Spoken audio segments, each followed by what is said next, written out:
Welcome. This presentation will provide an overview of stabilization funds, how they can be utilized, and the best practices on appropriations to and expending stabilization funds.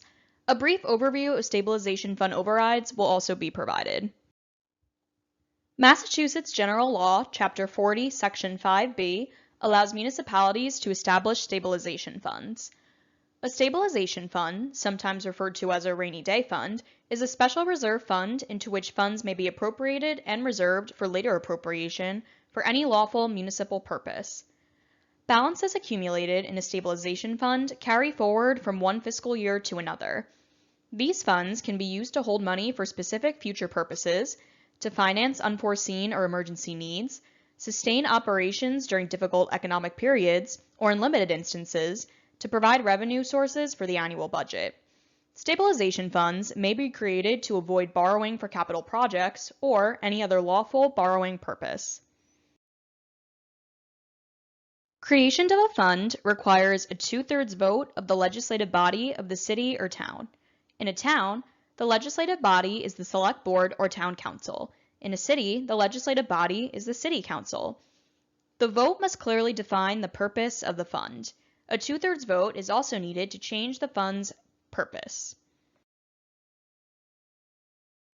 Appropriations into any stabilization fund require a majority vote of the legislative body.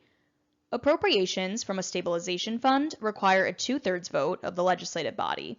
It is important to have formal written policies that establish guidelines for funding and maintaining stabilization funds. Best practices for stabilization fund policies will be covered in this presentation. Cities and towns that accept the fourth paragraph of General Law, Chapter 40, Section 5B, may dedicate, without further appropriation, all or a percentage of not less than 25% of a particular fee, charge, or other receipt to a stabilization fund. Any fee, charge, or other receipt may be dedicated to a stabilization fund except locally assessed taxes, excises, and property tax surcharges, and revenues reserved by law for particular purposes. For example, motor vehicle excise taxes are not eligible to be dedicated towards building stabilization fund balances. However, meals, marijuana, and lodging taxes are eligible. Acceptance is by majority vote of the legislative body of the city or town. Once this provision is accepted, the legislative body may vote to dedicate a revenue source to a stabilization fund by a 2/3 vote. The vote taken by the legislative branch to dedicate a revenue source must include the specific revenue source being dedicated, the percentage of that revenue source being dedicated, which must be at least 25%, and the stabilization fund into which the revenue source is being dedicated. The vote must take place before July 1st of the fiscal year in which the dedication is to begin.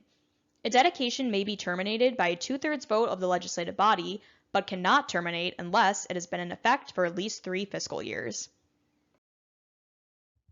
As noted previously, it is important to have formal written policies that establish guidelines for funding and maintaining stabilization funds.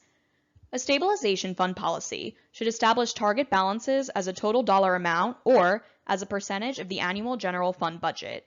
Typically, the target balance of a stabilization fund is in the range of 3 to 5% of a city or town's budget. However, each community is different, and its stabilization fund policy should reflect its particular needs and size. A sound policy will set a schedule of annual appropriations designed to gradually reach and sustain the target balances over time. The policy should also restrict the use of stabilization funds to non-recurring expenditures or to mitigate emergencies or other unanticipated events, such as a downturn in economic activity that cannot be supported by current general fund appropriations. A portion of free cash should be designated as a funding source for stabilization funds as part of the policy. As discussed in this presentation, certain revenue sources can be dedicated toward building stabilization funds. Designating revenue for deposit can be reflected in stabilization fund policies. Strong stabilization fund and other reserves, balances, and policies can positively impact a community's credit rating and, consequently, its ability to fund major projects. Cities and towns may ask voters to approve a Proposition 2.5 levy limit override ballot question for the purpose of funding any of the stabilization funds it establishes. The amount of any override for a stabilization fund must be clearly identified, preferably by presenting a separate override question for each stabilization fund being funded on the ballot. Cities and towns must follow proper procedures for Proposition 2.5 ballot questions. The municipality must notify the Division of Local Services upon the approval of the override. If approved by voters, the additional levy capacity is earmarked for the same stabilization fund in the fiscal year the override is effective and subsequent years. In the fiscal year the override is effective, the appropriation of the funds generated by the override into the particular stabilization fund is made by the usual appropriation procedure for stabilization funds, which is a majority vote of the legislative body. All or some of the additional levy capacity may be appropriated. Each year thereafter, however, the Select Board, Town Council, or City Council, with the Mayor's approval, if required by law, must decide whether to appropriate any of the additional capacity resulting from the override for the same stabilization fund purpose. In the first year after the override is effective, the additional levy capacity that may be appropriated is 102.5% of the override amount. A 2/3 vote is required to make any subsequent fiscal year appropriation from the additional levy capacity into a stabilization fund. In subsequent years, the additional levy capacity that may be appropriated is 102.5% of the amount of additional levy capacity appropriated in the last year was appropriated. Stabilization funds established by overrides are governed by different standards. For example, in order for the purpose of the voter-approved fund to be amended, a new referendum must take place and be approved by 2/3 of voters. For more information on this topic and for contact information for the Division of Local Services, please visit mass.gov/DLS.